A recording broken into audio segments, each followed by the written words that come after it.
عزیز ابن الحسن صاحب میرے مربی ہیں، دوست بھی ہیں، بزرگ بھی ہیں، اور میں روزانہ کی بنیاد پر ان کی تحریروں سے استفادہ بھی کرتا ہوں۔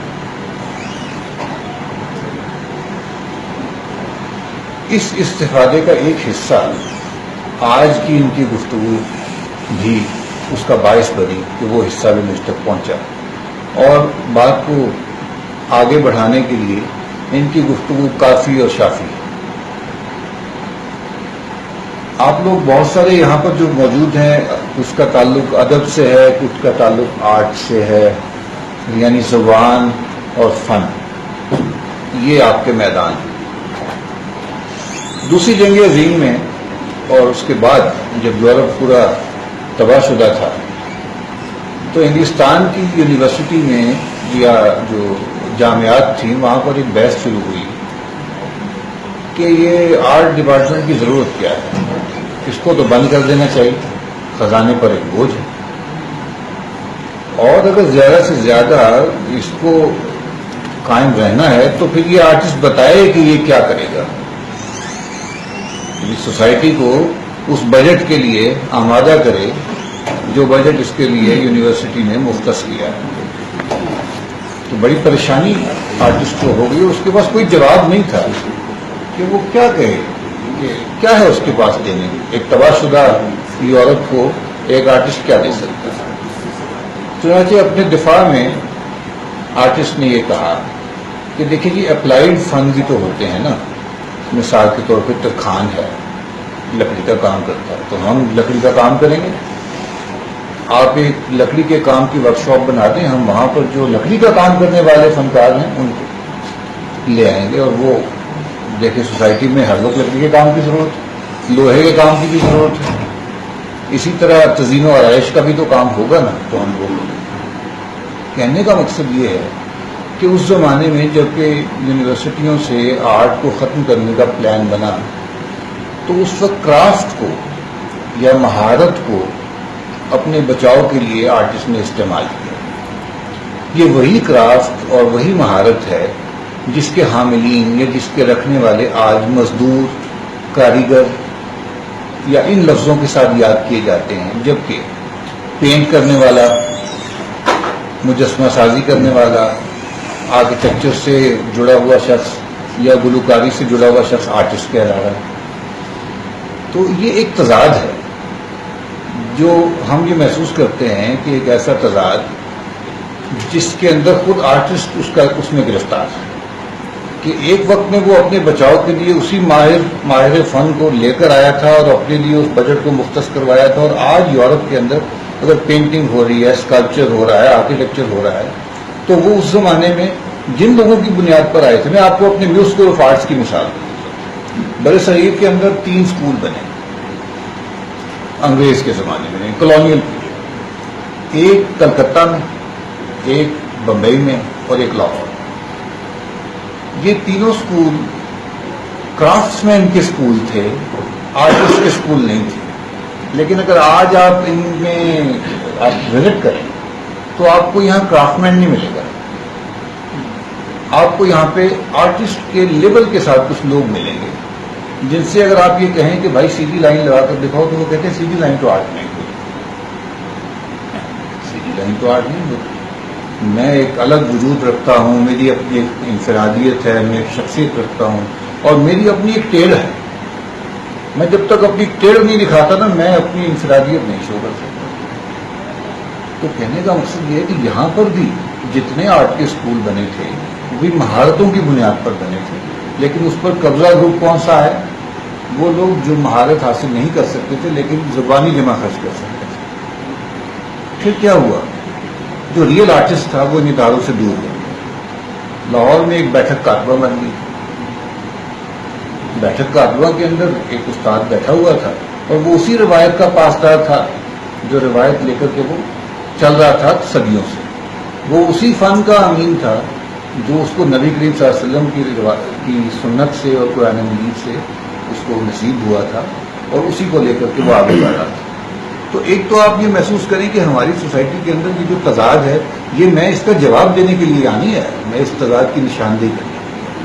اور اس سوال کو آپ کے لیے چھوڑے جاتا ہوں کہ آپ اپنے اندر بیٹھ کر کبھی اپنی ذات سے پوچھیں کہ یار ہم پھر ریئل آرٹسٹ کس کو کہیں.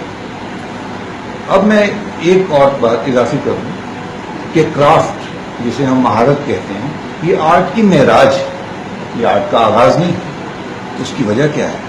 آپ لوک گیت سنتے ہوں گے اور بے شمار ایسی کہاوتیں سنتے ہوں گے جن کے راوی جس کے کہنے والے کا علم نہیں ہے. لوک گیت کا رائٹر کون تھا؟ کوئی تو ہوگا جس نے پہلے دن کچھ کہا ہوگا, لیکن اس میں جو اجتماعی دانش شامل ہوئی ہے اور اجتماعی مہارتیں, مثال کے طور پر گائکی کی مہارت, دھن بنانے کی مہارت اس کے اندر شامل ہوئی, اور وہ ایک ایسا پیس آف آرٹ بنا جس کے اندر ہزاروں نہیں بلکہ لاکھوں انسانوں کا خون, لاکھوں انسانوں کا تفکر, لاکھوں انسانوں کا فن شامل ہو گیا. تو اب یہ کرافٹ ہے, یہ ریپلیکیٹ ہوتا ہے. یعنی کرافٹ کی خوبی کیا ہے کہ یہ ایک ایسا میتھڈ ڈیولپ کر لیتا ہے یا ایوالو کر لیتا ہے جس کے بعد آپ کسی بھی چیز کو دوبارہ بنا سکتے ہیں. آرٹ کے اندر یہی گالی کہلائی جاتی ہے نا کہ بھئی آرٹ کو دوبارہ تخلیق نہیں ہو سکتا.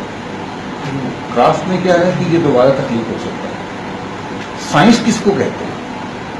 سائنس بھی تو اسی چیز کو کہتے ہیں جو دوبارہ تخلیق کرتے ہیں, جو تجربہ گاہ میں اس عمل کو دوہرا کر کے دکھا دے اور اپنے مقدمات کو ثابت کر دے.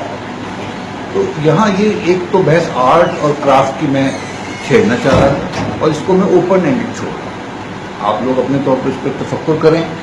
میں انشاءاللہ فیس بک پر موجود ہوں, آپ لوگ سے رابطے میں رہوں گا, جو بھی اس حوالے سے ڈسکشن ہوگی.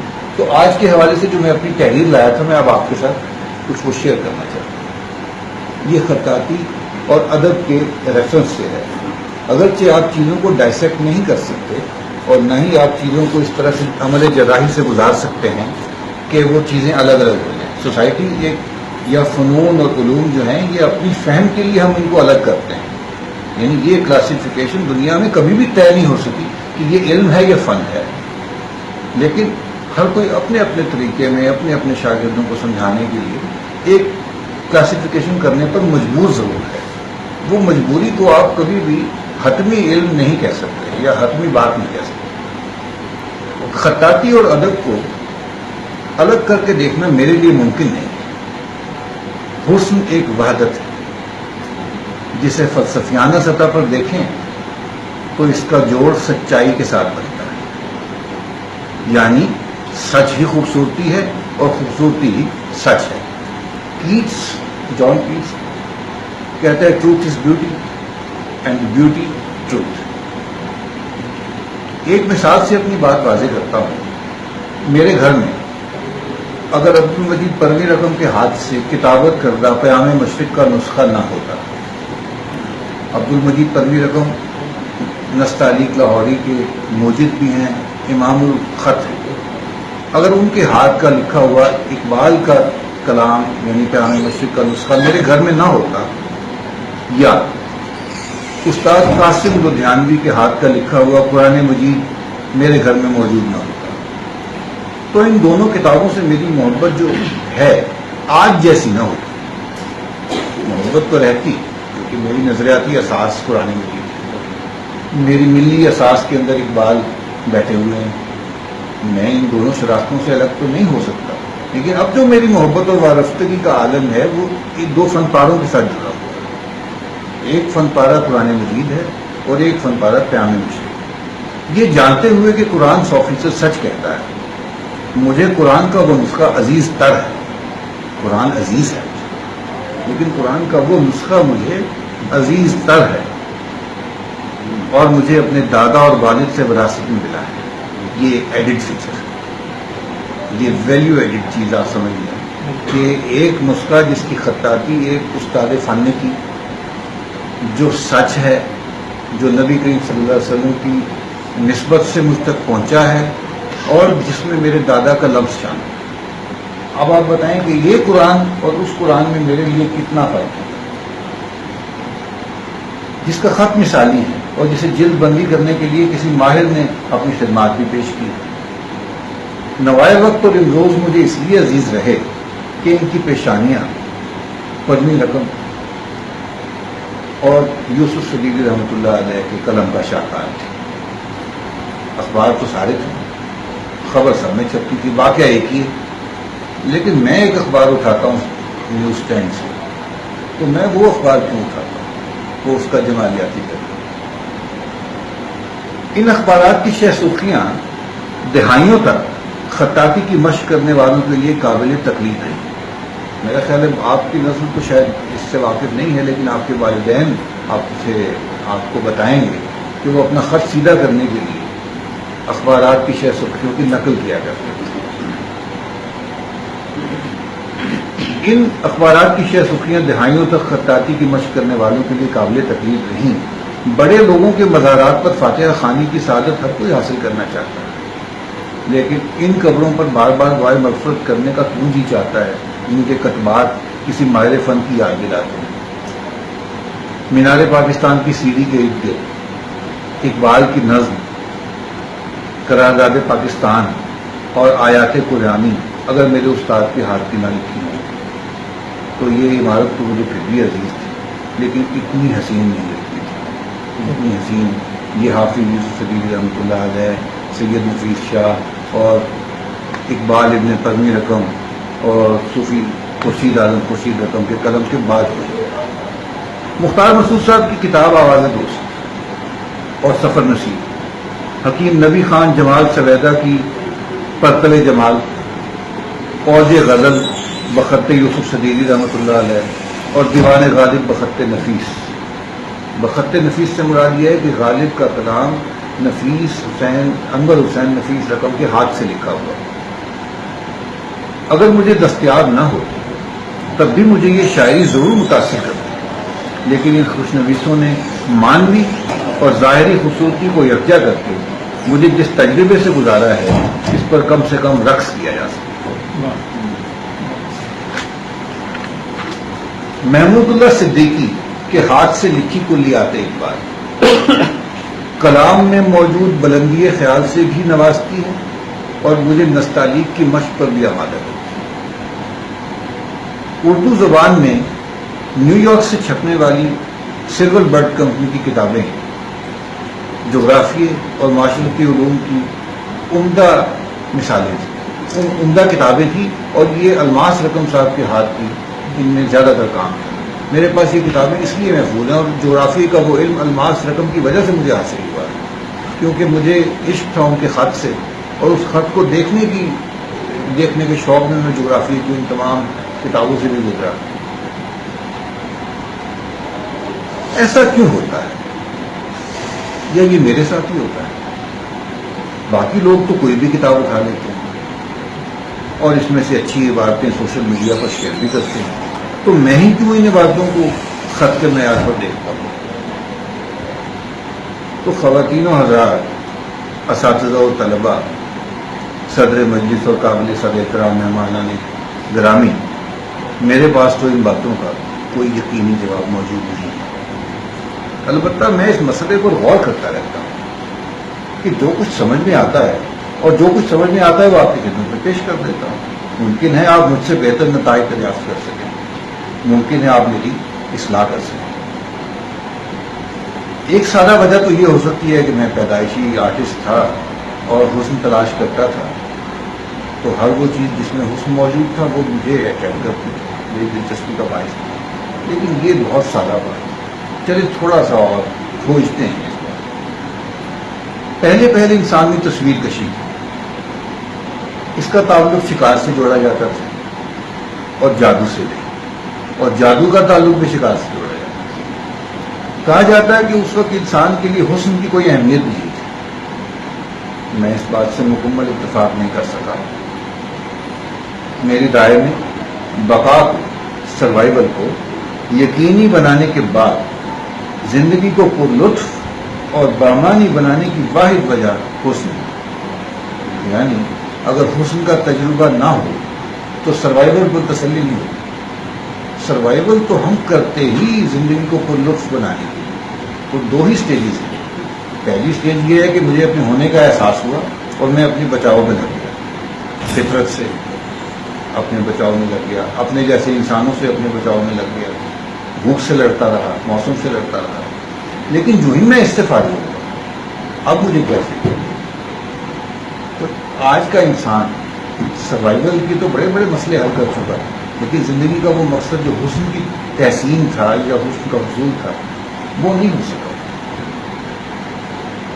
میری رائے میں بقا کو یقینی بنانے کے بعد زندگی کو لطف اور بامانی بنانے کی واحد وجہ حسن۔ اگر فرد میں تصور حسن ہی موجود نہ رہے تو جینے کی خواہش میں کچھ جان نہیں رہتی، تو جس کا مشاہدہ آپ اور میں روزانہ کرتے ہیں۔ ہم جانتے ہیں کہ کوئی بھی مرنا نہیں چاہتا، تو پھر طے ہوا کہ خودکشی کرنے والا جب زندگی میں خوبصورتی کے ہر امکان سے مایوس ہو جاتا ہے اور زندگی اس کے لیے بدصورتی کے علاوہ کچھ نہیں رہتی، تو وہ اپنے آپ کو ختم کرنا چاہتا ہے۔ یہ ایک پس منظر ہے۔ اب چلتے ہیں تہذیبوں کی طرف۔ عیسائی اور ہندو تہذیبوں میں تصویر کو مرکزی حیثیت حاصل ہے۔ یہ تہذیبیں ایک تو ذہن میں رکھیے کہ پرانی ہے اور ٹیکسٹ کی ویلیو جو ہے ابھی اتنی اسٹیبلش نہیں ہوئی۔ امیج کی ویلیو اس لیے ہے کہ اس شخصیت کو ریپلیکیٹ کرنا یا اس شخصیت کو آپ کے سامنے دوہرا دینا، جبکہ وہ تو ایک محدود وقت میں زندہ تھا یا موجود تھا، تو اب اس کی غیر موجودگی میں اس کا استحضار یا اس کی حاضری جو ہے یا اس کا حضور، اس کو تصویر کے ذریعے حاصل کیا۔ ہم سب جانتے ہیں کہ تصویر یا پکٹوگرافی جو ہے یہ تحریر کی بنیاد ہے۔ یعنی جتنی بھی آج آپ تحریر دیکھ رہے ہیں دنیا کے تمام اسکرپٹس، یہ ایکچولی تصویر کی جدید شکل ہے، اور یہ سب اسے آپ تجرید بھی کہہ سکتے ہیں۔ یہ تصویر کی تجرید کے لیے کیا ہم استعمال کرتے ہیں کہ لفظ آپ کی زبان میں انگریزی والے ایبسٹریکٹ، تو یہ دراصل تصویر کا ایبسٹریکٹ ہے۔ تو اس کا مطلب یہ کہ تصویر سے اگلا مرحلہ آ گیا، ترقی کرتا ہوا انسان۔ یعنی آج اگر مجھے کوئی یہ کہے کہ بھائی تمہاری اس تہذیب میں تصویر نہیں بنتی، تو میں اسے کہتا ہوں بھائی ایک منٹ رک جاؤ، تہذیب کی ترقی کی بات کرنی ہے یا پیچھے جانے کی بات کرنی ہے؟ بات وہ کرو جو مجھے سمجھ میں بھی آئے۔ میں تصویر کا مخالف نہیں، میں مصور بھی ہوں، لیکن ذرا انسانی تہذیب کے پس منظر میں چیزوں کو دیکھنے کے عادی ہو۔ اچھا، اب ماننے والوں کے لیے ان کے معبودوں کی تصویریں یا مجسمے کی زیارت بذات خود عبادت کا درجہ ہے۔ عیسائی تہذیب میں کہا جاتا ہے کہ ان کے تصور خدا کو مائیکل اینجلو نے پینٹ کیا ہے، یعنی وہ خدا کو نہیں جانتے، لیکن جس خدا کا تصور ایک عیسائی کے ذہن میں ہے اس کا خالق مائیکل اینجلو۔ صرف مائیکل اینجلو نہیں ہے، رنیسانس کے بہت سارے پینٹر، جن میں رافیلو ہے، جس میں ڈوینچی ہے، جس میں اور بہت سارے اساتذہ فن ہیں، لیکن ان کے ہاں خدا کا تصور ایک تصویر کے ساتھ جڑا۔ اب ایک مسلمان سے پوچھیے آپ کہ یار تمہیں میں اگر بولوں اللہ تو کیا ذہن میں آتا ہے، تو اس کے ذہن میں تو کوئی امیج آئے گا، لیکن وہ کیا ہو، وہ کسی خطاب کا لکھا ہوا لفظ اللہ ہے۔ ہم تہذیب کے اس نقطے پر پہنچ چکے تھے جب چیزیں ایبسٹریکشن کی طرف جا رہی تھیں، سمبلائز ہو رہی تھی، علامتوں میں ڈھل رہی تھی۔ ایک اور آپ کے علم میں بات لاؤں، ممکن ہے آپ کے علم کہ مسلمان خطاطوں نے دو لفظوں کو اسپیشلی ڈیزائن کیا کہ ان جیسا کوئی اور لفظ خط میں نہیں ہونا چاہیے۔ ایک لفظ اللہ جسے اس میں جلالہ کہتے ہیں، یعنی آپ الف لام لام اور ہے ملائیں تو جو آپ کے سامنے شکل آئے، مسلمان خطاط نے اس کو ڈیولپ کیا اور یہ سینچریز میں جا کر وہ شکلیں ایوالو کی۔ اسی طرح اس میں محمد صلی اللہ علیہ وسلم یہ بھی مسلمانوں نے ڈیزائن کیا۔ اگر ویسے آپ میم ہے میم دال لکھیں تو وہ ویسی نہیں بنتی جیسے کہ الگ سے بنائی۔ اچھا، اس کا مطلب یہ ہوا کہ ہم تصویر کی جگہ خط میں اپنی محبوب شخصیات اور اپنے محبوب ٹیکسٹ کو دیکھتے ہیں۔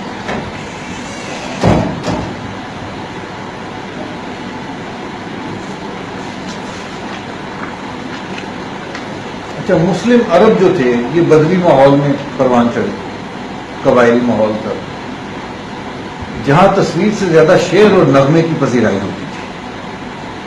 یعنی ایک تہذیب کی اپنی بھی، یعنی جہاں پر اسلام ایوالو ہو رہا تھا وہاں کوئی بہت بڑے پینٹرز موجود نہیں تھے، وہاں کے جو سب سے بڑے آرٹسٹ تھے وہ وہاں کے شعراء تھے، پوئٹس، اور ان کو کس چیز پر ناز تھا زبان پر، نغمگی پر، اور انہیں اپنے حافظے پر ناز کہ ان کی یادداشت جو ہے اس میں پورے کے پورے دیوان محفوظ ہے۔ اب اس ماحول میں ایک ایسا نیا مذہب آ کر پاؤں رکھتا ہے جو کہ ایبسٹریکشن کے دور میں داخل ہونے والے عہد میں شامل ہو رہا ہے، تو یہ ممکن نہیں تھا کہ حضور صلی اللہ علیہ وسلم کی تصویریں بنتی۔ ایک تو شخصیت پرستی کا ایک پہلو بھی تھا جو انسان تجربہ کر چکا تھا کہ تصویر جو تھی وہ ریپلیس کر رہی تھی ایکچولی اس وجود کو جو وجود وہاں موجود نہیں تھا، اس کا استحضار تو پیش کرتی تھی، لیکن اس سے کچھ شائبہ تھا کہ مزید بت پرستی کی طرف آدمی چلا جائے گا، اس لیے اس سے روک دیا۔ اب ہمارے لیے قرآن مجید کے الفاظ تھے جن کو ایک نئی تہذیب کا آئین بننا تھا، جن کی بنیاد پر ہر مسلمان کو زندگی گزارنی تھی، تو یہ کیسے ممکن تھا کہ اس کلام کو بہترین انداز سے نہ لکھا جائے؟ اسی قرآن سے فن خطاطی اور فن قراءت ہمارے تمدن میں پھلنے پھولنے لگے۔ 40 کاتبین وحی میں سے ہر ایک کی خواہش تھی کہ ان کی خوشخطی کی وجہ سے حضور وحی کے نزول کے بعد انہیں بلا لیں۔ ہر کاتب وحی کی خواہش یہ ہے کہ میں حضور کے سامنے ایسا خط پیش کروں کہ جب حضور کے اوپر وحی نازل ہو تو وہ ان کو یاد کرے۔ یوں 40 نہیں بلکہ اس سے کہیں زیادہ افراد نے خطاطی اور آرٹ کا ایک خاموش مقابلہ شروع کیا۔ یہ خاموش مقابلہ ایک دوسرے کے احترام پر مبنی ہے، یہ آگے نکلنے کی خواہش قرآن کی محبت میں، رسول کی محبت میں ہے۔ اس میں وہ نہیں ہے کہ وہ جو آج کا انڈیویجول آرٹسٹ ہے نا کہ میں سب سے جدا، مجھ جیسا ہسٹری میں کوئی نہیں، وہ والی اہمیت نہیں۔ یہ وہ ہے جو قرآن کی محبت میں اپنی ذات کا بہترین جوہر پیش کرنا چاہتا ہے۔ خط کوفی نبی کریم صلی اللہ علیہ وسلم کی آمد سے پہلے مختلف ناموں سے اسی خطے میں رائج تھا، اور میں کچھ تصویریں آپ کے ساتھ بھی اس گفتگو کے بعد شیئر کروں گا۔ خط کوفی کی جو را فارمس تھی وہ آپ کے سامنے رکھوں گا۔ آپ یہ دیکھیں کہ وحی کے نزول کے فوراً بعد خط کوفی کے اندر ڈیولپمنٹ ہونا شروع ہوا، اور وہ خط جو اپنی موجودہ شکل میں 500 سال لے چکا تھا وہ اگلے 30 سال کے اندر اپنی مختلف شکلیں نکالنا شروع کر دیا۔ یعنی 30 سال سے مراد صحابہ کرام کی جو خلافت راشدہ ہے، صرف میں ابھی اسی تک نبی کریم صلی اللہ علیہ وسلم کے دور کے فوراً بعد خلافت راشدہ کے اندر ہی اگر آپ حضرت عثمان کے عہد کا قرآن مجید اٹھائیں اور اس سے پہلے عمر القیس کی قبر کا کتبہ اٹھائیں تو ان دونوں میں جو فرق آپ کو ملے گا وہ زمین آسمان کا فرق۔ یعنی عمر القیس میں اور اس میں کتنا فاصلہ ہوگا؟ 2 صدیوں کا ہوگا، زیادہ سے زیادہ 3 صدی، لیکن یہ 30 سال کے اندر اتنا زیادہ فاصلہ ہے۔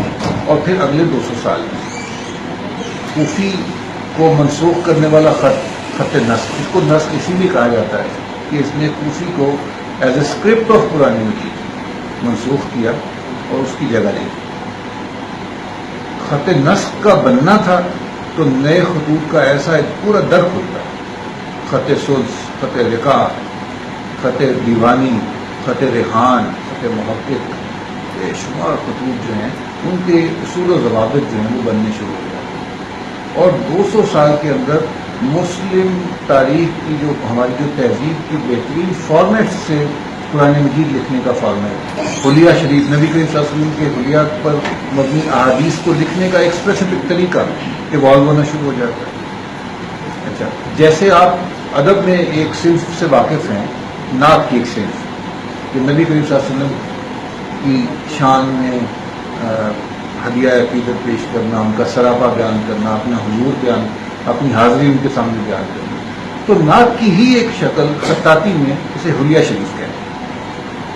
اس میں وہ حلیہ کہتے ہیں، لیکن ہم اپنی زبان میں جب اس کو لیتے ہیں تو میں اس لیے حلیہ کہہ رہا ہوں کہ اگر میں حلیہ کہوں تو شاید بہت سارے دوست جو ہیں وہ اس کو سمجھ نہ پائیں، ورنہ اصلاح استاد صاحب نے فرمائی کہ حلیہ ہے۔ اچھا، اب سوال یہ پیدا ہوتا ہے کہ اتنی بڑی تہذیبی میراث 200 سال کے اندر اتنی زیادہ ڈیولپمنٹ، اور آج کا سینیریو دیکھیں کہ ان پیج کے نام سے ایک سافٹ ویئر موجود ہے اور کسی نوجوان کو اس کے خط کے علاوہ کسی خط کا علم نہیں ہوگا. اگر اس سے ذرا مختلف وہ کوئی خط دیکھ لے تو وہ کہے گا کہ یہ اسٹائلش ہے. اس کے لیے وہ اس نے لفظ ایوالو کر لیا ہے اسٹائلش. یہ سوال پیدا ہوتا ہے کہ بھائی یہ ساری کتابیں تو ہاتھ سے لکھی جاتی تھی پہلے، تو کیا اب یہ ممکن ہے کہ کتابیں ہاتھ سے لکھی جائیں؟ تو میں یہ کہتا ہوں کہ ممکن تو ہے. بات صرف ویلیو ایڈ کرتی ہے کہ آج اگر آپ ان پیج میں چاہیں تو کتاب چھپوا سکتے ہیں، لیکن اس کے اندر حسن ڈالنے کے جو مراحل وہ آپ جب ڈالنا شروع کریں گے تو آپ کسی خطاب تک پہنچیں گے، ایک آرٹسٹ تک بھی پہنچیں گے جو اس کا سرور ڈیزائن کر رہا ہوگا. اچھا جب یہ بنا لیں گے تو پھر آپ ایک بہترین پرنٹنگ پریس پر پہنچیں گے جو اس کی اچھی پرنٹنگ کر سکے. اس کے بعد آپ ایک بہترین جلد ساز تک پہنچیں. کہنے کا مطلب یہ ہے کہ جب تک آپ ویلیو ایڈ کرتے ہیں تو چیزیں ویلیویبل بن جاتی ہیں. وہی جس کا میں نے پہلے حوالہ دیا کہ پیام مشرق کا ایک نسخہ میرے گھر میں پڑا ہے، جس کا جلد کرنے والا بھی بہترین تھا، جس کا خطاب بھی بہترین تھا، جس کا شاعر بھی بہترین تھا، اور اس میں میرے دادا کا لفظ بھی شامل تھا. تو یہ چار چیزیں آج بھی تو کی جا سکتی ہے نا. یعنی کیا یہ ویلیو ایڈ کرنا آج ناممکن ہے؟ ممکن تو ہے، لیکن کیا کسی کو پتا ہے کہ یہ ویلیو ہے؟ سوال یہ. میری آج کی گفتگو ان قیمتی چیزوں کے بازیافت ہے جو ہمارے ہاتھ سے نکل گئے. اب آپ مجھ سے پوچھیں گے کہ بھائی اس میں لٹریچر اور خط کہاں ہے؟ تو قرآن کیا تھا؟ لٹریچر. اقوال زرعی یا ہمارے جو صوفیانہ کلام ہے وہ کیا تھا؟ لٹریچر تھا. لیکن اس لٹریچر کا کیریئر کیا تھا؟ کس کے اوپر بیٹھ کر، کس کندھوں پر یہ لٹریچر ہماری ذہنوں میں آج محفوظ ہوا ہے؟ یا وہ آواز ہے یا وہ خط ہے. اچھا خط کو آپ غور سے دیکھیں تو کسی کے علم میں ہے کہ حافظ کیسے بن جاتے ہیں؟ اس لیے بن جاتے ہیں کہ یہ جو ہمارا اسکرپٹ ہے، جو ہمارا رسم الخط ہے، یہ پکٹوریل ہے. اس کے اندر اور رومن خط میں بنیادی فرق یہ ہے کہ رومن خط کے اندر حروف جو ہیں وہ آپ کو ایک ڈیجیٹل فارم میں بلاکس کی فارم میں مل رہا ہے. بلاکس کو میمورائز نہیں کیا جا سکتا. لیکن آپ عربی کے اندر کوئی بھی لفظ لکھیں وہ اپنی ایک الگ شخصیت رکھتا ہے. نستعلیق لکھیں لفظ، میرا نام سجاد لکھیں، آپ میں سے کوئی انتظار ہوگا، کوئی محبوب ہوگا، کوئی عاشق حسین ہوگا، تو وہ سب کے نام کی ایک ایسی یونیک شکل ہے جو دوسرے کسی لفظ سے نہیں ملتی. یہ ہے میمورائز کرنے کی بنیادی وجہ کہ قرآن مجید ہمارے ذہنوں میں اسکینڈ پیجز کی شکل میں محفوظ ہے. اور وہی قرآن مجید جس سے ایک حافظ قرآن مجید حفظ کرتا ہے، اس کے پیجز اس کے ذہن میں جو جی حافظ صاحب آپ بتائیے ہے کہ نہیں یہ بات کہ وہ پورے کے پورے پیجز آپ کے ذہن میں ہوتے ہیں. اچھا یہ جو بحران ہے جس کی نشاندہی کر رہا ہوں کہ ویلیو ایڈ تو کیا جا سکتا ہے لیکن ویلیو کا پتہ نہیں، اس بحران کی وجہ کیا ہے؟ اس کا کھوج لگانے کی کوشش کرتے ہیں. میرے نزدیک اس کی وجہ یہ ہے کہ وہ جو میں نے پہلے کیٹس کی آپ کو بات سنائی تھی کہ وہ کہتا تھا کہ truth is beauty and the beauty truth. سچائی حسن ہے اور حسن کیا ہے؟ سچائی. میرے خیال میں آج ہمارا بحران معاشی یا سیاسی نہیں ہے، یہ جمالیاتی بحران ہے. یہ ایستھیٹک کیوس کہہ سکتے ہیں، ایستھیٹک کرائسس کہہ سکتے ہیں جس سے ہم گزرتے ہیں. ہم چیزوں کو جمالیات کے نقطۂ نظر سے دیکھنا شروع کریں، ہم انصاف کرنا شروع کریں، ہماری ٹریفک ٹھیک ہو جائے، ہمارے ادارے سلجھ جائیں. ہم آپ باہمی تعلق میں حسن پیدا کرنا شروع کرتے ہیں تو محبت شروع ہو جاتی ہے. اس کو انتہا پہ لے جاتے تو عشق بن جاتا ہے. وہ وارفتگی آتی کہاں سے ہے ہمارے؟ وہ اسی پالش کرنے کے عمل سے آتی ہے. تو میرے خیال میں جو پرابلم آئی ہے وہ یہ ہے کہ ہمارے دو سینٹر جو ہے نا وہ ڈسپلیس ہوئے ہیں. ایک سینٹر تھا ہمارا تصور حسن کا سینٹر، وہ اب مغرب کی طرف جا چکا ہے. اس وقت اگر کسی سے پوچھیں سب سے خوبصورت چیز کیا ہے، وہ کہے گا آئی فون. میں یہ نہیں کہہ رہا کہ میرے نزدیک نہیں ہے، میں اس تضاد کے اندر آپ کا شریک ہوں. میں اس تضاد کو حل کرنے کے لیے آپ سے بات کر رہا ہوں کہ یار یہ مل بیٹھ کے کرتے ہیں اس مسئلے کو حل. کیا میرے لیے خوبصورت تو ہے آئی فون. سڈنی کا اوپرا سینٹر کسی نے دیکھا ہوگا، ایک ایسے کر کے عمارت ہے میرے لیے آج وہ خوبصورت ہے. میرے لیے اسکائی اسکریپرز جو ورلڈ ٹریڈ سینٹر اور برج خلیفہ خوبصورت ہے. اچھا، لیکن میرا معیار حق تو اسلام ہے. تو اب یہ جو ڈسپلیسمنٹ ہوئی ہے کہ میرا حق اور میرا حسن، یہ ان کو بیٹھنا تھا ایک دوسرے کے اوپر آ کر، یہ چلے گئی تو میری شخصیت جو وہ بکھر گئی. میں اس تضاد کا شکار ہوں کہ جس میں میرا تصور حسن جو ہے وہ جدید عہد اور اس کی ترقیات کے ساتھ جڑا ہوا ہے، اور میرا تصور حق جو ہے وہ میرے مذہب کے ساتھ پیچھے 1400-1500 سال پیچھے چلا جاتا ہے. تو اس بوجھ کو کیسے میں نے حل کرنا، اس کی وجوہات ہیں، لیکن یہ بوجھ آج کی نشست کے اندر اس بوجھ کی نشاندہی کرنا ضروری ہے. کوئی انسان بھی کسی مسئلے کا حتمی حل نہیں چاہتا، لیکن میرا یہ خیال ہے کہ جب تک یہ ڈسپلیسمنٹ ختم نہیں ہوتی، ہمارا تہذیبی وجود جو ہے، ہمارا کلچرل سیلف وہ بنے گا ہی. ہم تہذیبی وجود ہیں ہی نہیں کہتے. میرا کہنا یہ وہ جمالیاتی بحران اصل میں میرے نزدیک ان دو مراکز کا الگ ہونا ہے، میرا جمالیاتی وجود اور میرا تجزیاتی وجود. میرا جمالیاتی وجود اور میرا تصور حق، یہ جب تک ایک نہیں ہو جاتے اس وقت تک میں یہ نہیں کر سکتا کہ کوئی کامل شخصیت دکھا دوں. یہ جو پہلے بزرگ آپ کو ملتے ہیں نا، یہ یونیورسٹیوں جتنا کام کر رہے ہیں، یہ وہ لوگ ہیں جن کے تصور حق میں اور تصور حسن میں کہیں پر بھی تضاد نہیں پایا. تو میں اپنی گفتگو یہاں ختم کرتا ہوں، اور یہ سارے اوپن اینڈیڈ سوال جس میں ادب اور کلچر کے ریفرنس سے میرا خیال ہے کہ میں اپنی بات تو کر چکا ہوں. نمائش کرنی ہے. اب میں کچھ چیزیں آپ کو دکھاؤں گا. پہلے کچھ چیزیں دکھا.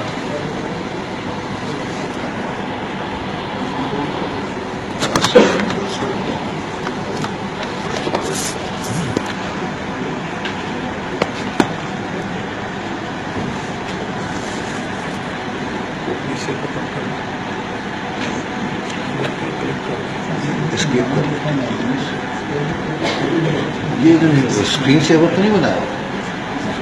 اچھا ٹھیک. آپ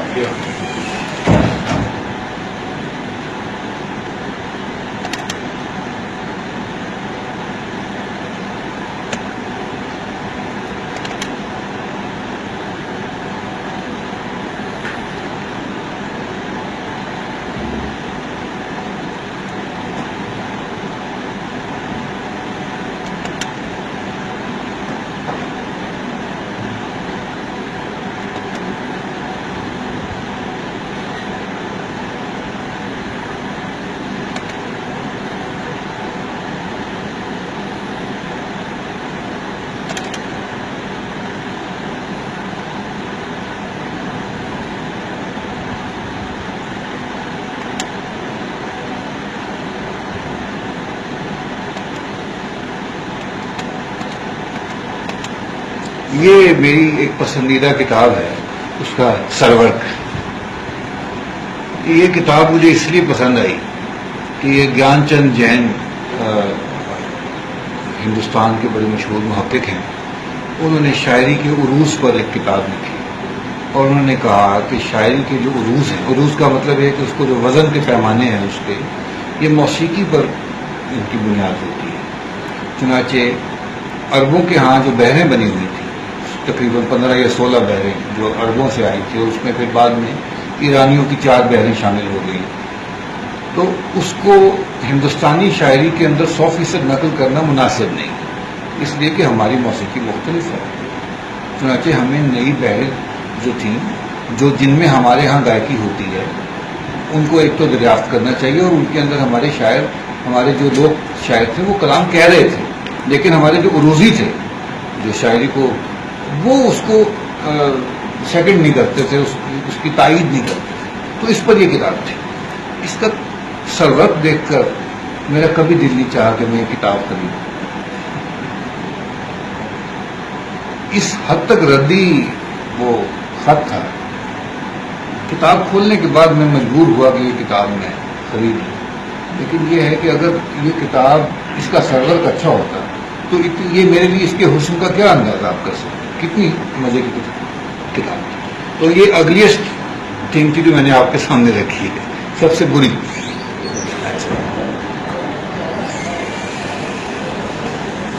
اب میں نے آپ سے ذکر کیا تھا پیام مشرق کا. یہ میرے ساتھ بیٹھے ہیں فروخ منظور صاحب. ان کی اور مدد سے اس کتاب کو ہم نے اسکین کیا اور اب یہ archive.org پر پڑی ہوئی ہے آپ لوگوں کی فائدے کے لیے. یہ عبد المجید پرمی رقم کی لکھی ہوئی ہے کتاب اور میرے پاس اس کا جو نسخہ ہے میں اس کو اسی حالت میں آپ کو یہ دکھا رہا ہوں. یعنی اس کی جلد اس وقت اس حال میں 1923 میں یہ میرے گھر میں آئی تھی. میں اس وقت موجود نہیں تھا. اچھا اس کی زیارت کروانا مقصود ہے. آپ یہ اس کا سرور کا آگے یہ آپ اوپر تاریخ دیکھ سکتے ہیں. اوپر وہ ملکیہ عبد الرحیم ایڈوکیٹ جھنگ اور 20/6/23. یہ میرے دادا کا نام ہے. یہ اس کا دیباچہ ہے. میری محبوب ترین جو تحریریں ہیں زندگی میں جو میں نے اردو میں پڑھی ہیں ان میں پیام مشرق کا دیباچہ سر فہرست. یہ اردو میں ہے, کتاب فارسی میں, لیکن اس میں وہ وجہ بیان کر رہے ہیں کہ میں نے یہ لکھی اور یہ اردو دان طبقے کو وہ بتا رہے ہیں کہ میں نے یہ کیوں لکھی.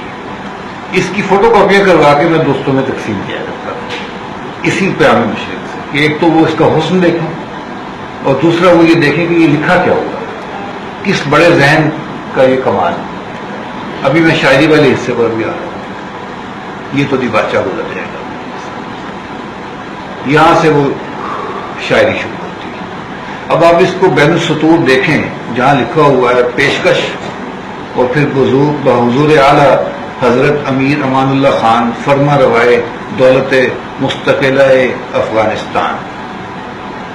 آپ اس کا حسن دیکھیں اور آپ ذرا ان پیج کا کوئی ایک صفحہ اس کے ساتھ ملا کر دیکھیں. اب یہ لٹریچر ہے اور یہ کیا ہے, یہ خط ہے. آپ اس کو جدا کر سکتے ہیں. یہ ایک وحدت ہے, اس کو جدا نہیں کیا جا سکتا. اس کو سمجھنے کے لیے, چیزوں کو سمجھنے کے لیے ہم ضرور جدا کرتے ہیں, لیکن چیزیں اپنے وجود میں وحدت ہوتی ہیں. ان کو اسی طرح دیکھنا چاہیے. یہ ہے وہ ویلیو جس کا میں نے کہا کہ ہم سے کھو گئی. یہ آج بھی ایڈ ہو سکتی ہے. خالد جاوید یوسفی موجود ہے. آپ میں سے بہت سے لوگ مصنف بنیں گے تو 6 کتابیں چھپوانے کی بجائے یار ایک چھپوا لینا, لیکن وہ زندہ جاوید کتاب ہو. وہ کتاب تاریخ میں لوگ ایسے ہی سنبھال کے رکھیں گے جیسے میں نے یہ کتاب سنبھال کے رکھی. اور پتہ نہیں کتنی کتابیں ایسی ہوں گی جن کا جمالیاتی وجود ہوگا ہی نہیں, تو ان کو کوئی یہ ہمارے گرافک ڈیزائن میں بتایا جاتا ہے شیلف ویلیو. یہ ایک مارکیٹنگ کی طرف ہے, لیکن چلیں اس کو بھی اگر ہم ذرا نیک مقصد کے لیے استعمال کریں تو کتاب اگر خوبصورت نہیں ہوگی تو اٹھائیں گے کیسے, دیکھیں گے تو آپ بعد میں. تو یہ ایک کتاب تھی. اب میں آپ کو ایک اور کتاب